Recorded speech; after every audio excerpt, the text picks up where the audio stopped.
बोलो सियावर रामचंद्र की जय। पवन पुत्र हनुमान की जय।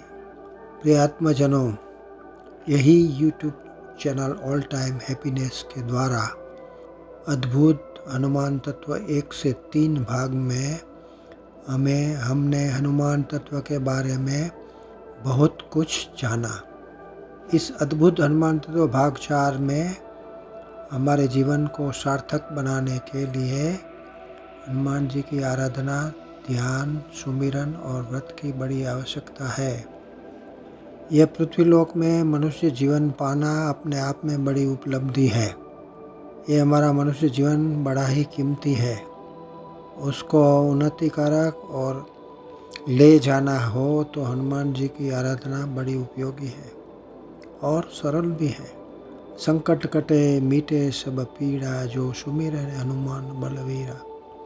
ए वीर हनुमान, जो आपको सुमिरन करता है उसके सब संकट कट जाते हैं और सब पीड़ाएं मिट जाती है। हनुमान जी महाराज भगवान शंकर के 11वें अवतार माने जाते हैं। सुनहरी काया वाले, कैलाश पर्वत के उत्तर में गंधमादन पर्वत पर रहने वाले और विराजने वाले हैं। हनुमान जी महाराज कलयुग में जागरूक देवता है और प्रबल सकारात्मक ऊर्जा के वाहक हैं और नकारात्मक शक्ति का नाश करने वाला है।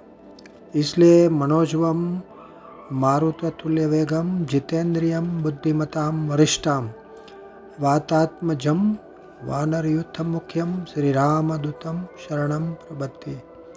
ये हनुमान जी महाराज का पावरफुल मंत्र है। 2 अंक वाले चंद्र की तरह शीतलता देने वाले, और सबसे बड़ी बात यह है कि केवल वायु गति वाले नहीं है, इससे भी परे वो हमारे विचारों की तरह सेकंड के कुछ ही हिस्सों में ब्रह्मांड में विचरने वाले हैं। उसकी गति अमाप्य है, मतलब मन की गति से भी हनुमान जी महाराज की गति ज़्यादा है। कहा जाता है कि एक बार शनिदेव ने अपने दुष्प्रभाव की बात हनुमान जी महाराज को कही थी। कहते हैं कि जो भी जीव इस पृथ्वी पर है, विद्यमान है, वो मेरे दुष्प्रभाव से बच नहीं सकते। और हनुमान जी महाराज को कहते हैं कि 7.5 स्वरूप आप में मैं प्रवेश करूँगा। लेकिन हनुमान जी महाराज कहते हैं कि आप मेरे शरीर में प्रवेश कर सकते नहीं और दुष्प्रभाव भी नहीं कर सकते हो, क्योंकि मेरे शरीर में कण कण में श्री प्रभु राम है। आपके लिए मेरे शरीर में बिल्कुल जगह ही नहीं है। फिर भी शनिदेव प्रवेश करते हैं और वो फंस जाते हैं, कष्ट में आ जाते हैं और फिर हनुमान जी महाराज को कहते हैं मुझे माफ़ करके मुक्त करो। हनुमान जी महाराज तो बड़े दयालु हैं, शनिदेव को माफ़ करें और मुक्त करते हैं और कहते हैं कि लोग आपको भी तेल चढ़ा के पूजेंगे, और ये भी कहते हैं कि आप राम भक्त को हैरान नहीं कर पाएंगे। जो राम भक्ति में लीन है वो भी आपके दुष्प्रभाव से बच जाएंगे। तो हनुमान जी महाराज की आराधना भूत प्रेत, काली शक्ति और नेगेटिविटी से बचाव सकता है। जो हमारी कामनाएं पूर्ण होने में अवरोध होता है वो भी दूर होते हैं। हमारे मन की सभी नेगेटिविटी, रोग हनुमान जी का व्रत करने से दूर हो जाती है और बल, बुद्धि और साहस बढ़ता है। होनहार और भाग्यशाली संतान प्राप्ति के लिए भी यह व्रत बहुत ही लाभकारी है। मनुष्य लोक में नियम है कि जो भी सारे नर से कर्म करते हैं जीवात्मा को भुगतना ही पड़ता है, लेकिन हनुमान जी की पूजा और व्रत रखने से हमारे किए कराए पापों का फल एकदम हल्का हो जाता है, जैसे मुक्ति मिल गई हो। व्रत की पूजा विधा और सरल अर्थ ये है कि मंगलवार को आप उपवास रखें, दिन भर फल पर रहे और हनुमान जी की मूर्ति या छवि के पास उनको प्रीति से याद करते रहें।